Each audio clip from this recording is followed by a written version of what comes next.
hope that we could be of service to you.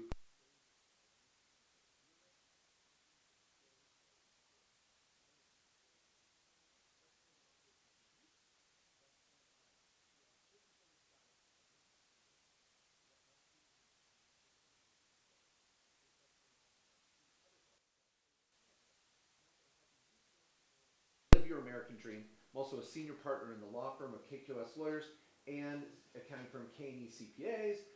Anyway, I'm out there. So I want you to feel like this is legit. You can count on it. Be careful what you look and find out on the web.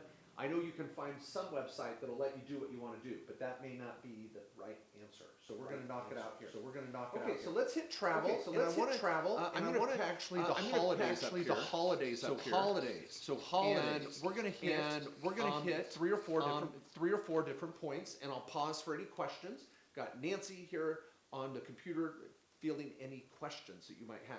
The first point I want to make is travel. Now, travel is your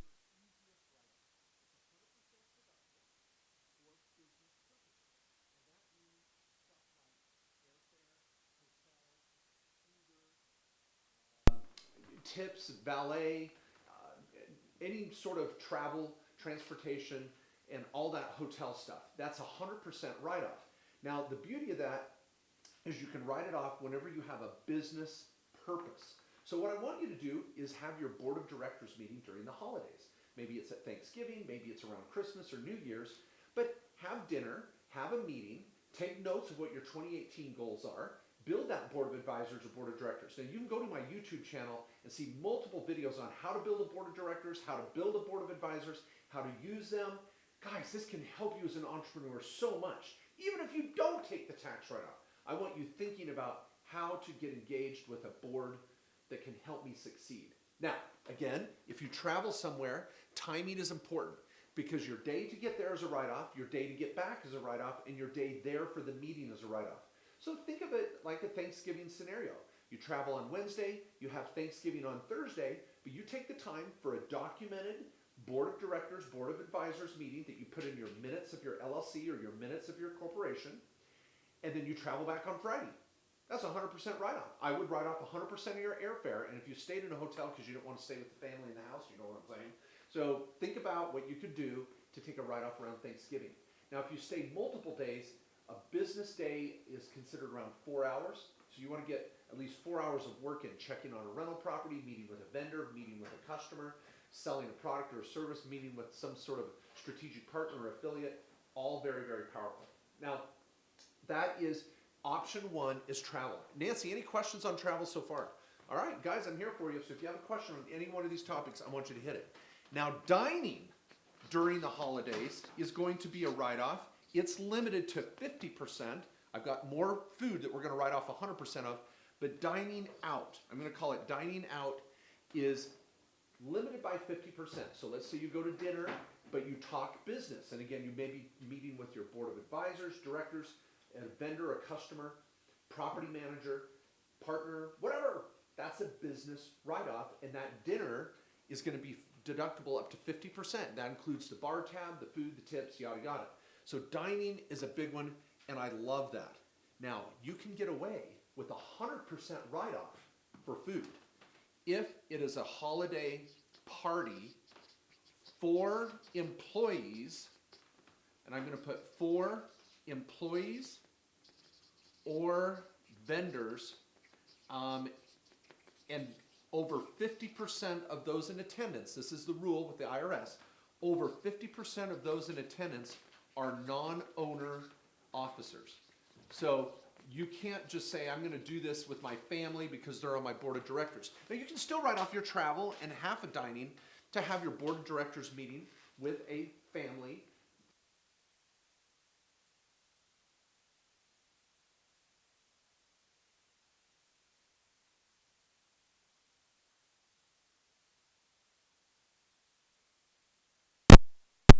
Holiday party where I have my law firm employees come out, that's 100% write-off because it builds morale, and it's a presentation morale building type event with more than 50% of non-family, non-owners. So those are our first three write-offs, and I got more, so don't go anywhere. Nancy, questions? Just a general question, what about cruises? If someone's gonna go on a cruise, is that gonna be Great. considered a write-off? Question.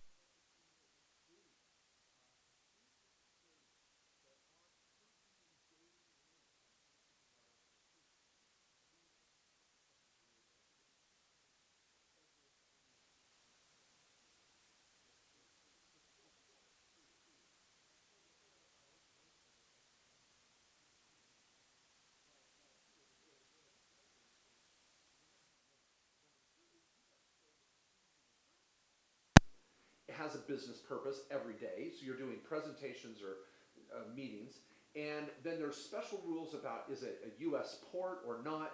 It gets really, really technical. So you want to talk to your accountant before you jump on a cruise. The better write-off is an all-inclusive. Go to a resort, go to a hotel, go skiing in the mountains, go to the beach, whatever, stay at a hotel, have business meetings every day, no matter what the cost is, as long as you've got a good business purpose and a little business income to justify it, you're going to get 100% write-off on the travel and 50% on the dining. Next question. Riley wants to know, if they're having one of their meetings, do non-owner officers have to have a stake in the conversation? What if the company or business is just simply brought up? Okay, so Riley said about this meeting, what happens if they're not participating in the meeting, it's just they're there. There has to be some contribution from the person in the meeting, and I hope you're not talking about your 5-year-old daughter or son, but someone in the meeting that is contributing or providing some sort of advice. I didn't put my teenagers on the board of directors till they were about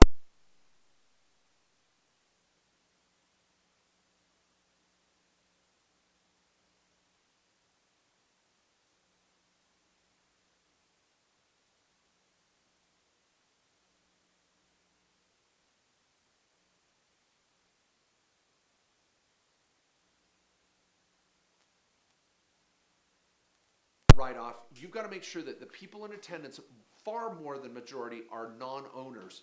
To get away with this rule, there's special revenue rulings and court cases on that with the IRS. Okay, now I want to get to the next one. And this is probably the big one, that's the scary one, is that people want to write off gifts. Now I'm going to give you the general rule and then maybe some exceptions to this or some techniques with this. The first rule is it's limited, and I know this sucks, this is just ridiculous, but gifts are limited to $75. Oh, 75, I can't believe I said 75. That's $25, I apologize, $25. Boy, some CPA about croaked in his chair watching this. $25 limit. Now, this is an individual, so a gift to an individual, and if they're married, that's times 2. So if you're, you have spouses, you can go times 2. And also, this does not include gift wrapping, engraving, some of those expenses. This is just the core gift. So I'm going to say excludes gift or personalization. I'm just going to say personalization. So it's kind of like, again, gift wrapping or engraving. Now, here's the rule. Even with this $25 gift rule, you've got to have 5 criteria. Now, I'm going to just kind of summarize these quickly in this kind of column area here. You have to be able to indicate the cost, the specific cost, a description of the gift. You need to show a business purpose, the date you gave the gift, and your business relationship. Now, for example, in our firm, we're giving out some charging banks, a Christmas card. Sometimes we're going to give out a gift basket. We're going to give it to a client and his or her spouse, and we're going to exceed the $25 limit, but go to $50 on a lot of those gift baskets. But that's a write-off. We have a business relationship, the date, what we gave them, why, and all that. Now, this is the general rule, and this is kind of crappy, I know. Now, there's some strategies out there that people talk about to get around this, and I'm going to bring up 3 of them. And Nancy, before I get into these 3 exceptions, is there any questions? Well, Riley just had a follow-up question. He wanted to know, are there special rules if you're meeting with potential investors? He said there special rules meeting with potential investors. Now, again, anytime you want to go out dining and do entertainment, now I'm not talking about a holiday trip that you're trying to shoehorn into a write-off. If you're going to go out and meet with customers or vendors or a potential investor, and you're going to take them out to Ruth's Chris and spend $500 on dinner and drinks, and then you're going to go out to a basketball game and buy them seats on the floor and schmooze them and talk business the whole time, you're going to write off 50% of that as dining and entertainment. That's a great write-off. But if you're going to try to do it around the holidays with some family members on, that's kind of what I'm talking about here, is you've got to make sure you have a business purpose for that meeting and just don't write off your trip for Thanksgiving. You got to be able to justify it and take notes and explain why. Great questions, Riley. Okay, now let's get over this $25 limit. So $25 limit, I'm going to just mention a few strategies. Now, for those CPAs out there that are watching, this is where I know you're going to cringe a little bit. How aggressive do you want to be? If you search hard enough, there's some regulations we were finding this morning, some revenue rulings, some court cases. We have various resources, the same as many of you, B&A, CCH, Bradford Tax Institute. We love a lot of our resources, many more than that we look to for advice on this. But one of them is, and I'm just going to throw these out, is the $25 limit is to individuals. Now that's quite clear in the regs that it's to individuals. There's arguments out there that businesses are different.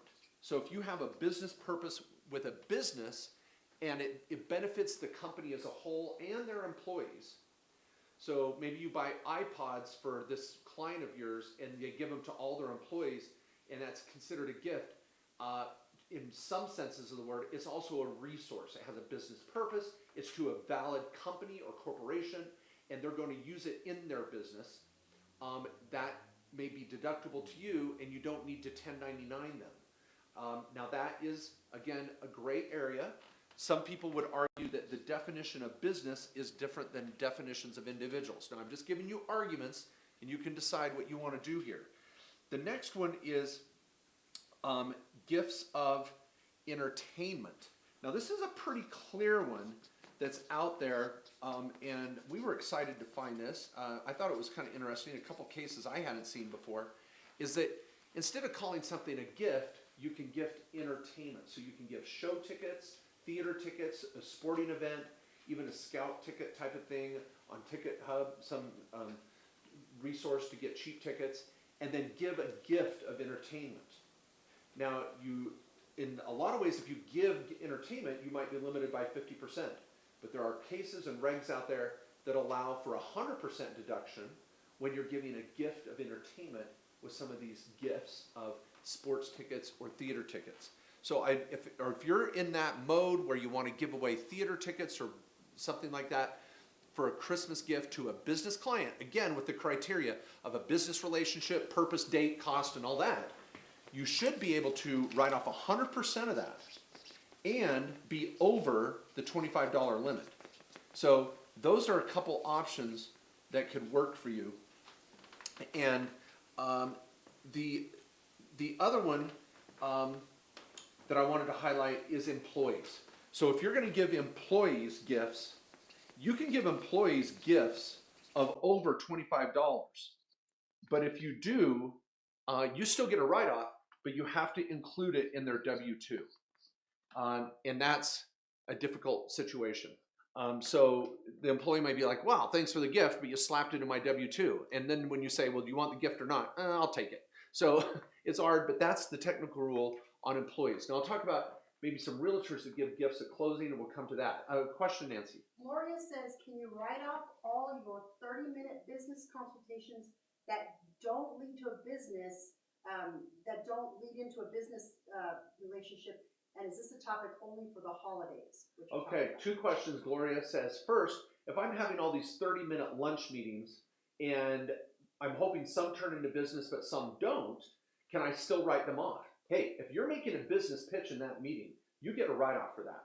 So just keep a record in your calendar of what you discussed, and you're good. And that's why keeping a good Outlook calendar is very important, because if you ever get audited, I want to go after those. So keep a calendar, and those are a great write-off, whether you close the deal or not, because on a regular basis, you're going to close some of them, and the IRS will see that those were legit. Then she said, does all this rules apply to the holidays? The holiday gifts, I shouldn't say, no, you could do this gift rule anytime during the year. It could be Valentine's holiday or 4th of July holiday. So I don't want to just say it's Christmas holidays. The dining rules I'm talking about are not specific to the holidays. Maybe I made this a twist on the holidays because a lot of people don't think about using this strategy around the holidays. But all these rules I'm talking about are year-wide. But what I wanted you to do in this quick YouTube presentation or Facebook presentation is think outside the box. Try to find a business purpose for your holiday trips. That's really what this is about. Any final questions? And then this is a wrap. All right. Well, folks, everybody, have a safe holiday. Drive carefully, drink responsibly, party responsibly. Make sure you're talking business on your meetings, and keep good tax records and talk to your accountant. You might be able to find a write-off for this event. Thanks so much. Dylan, can you close this down?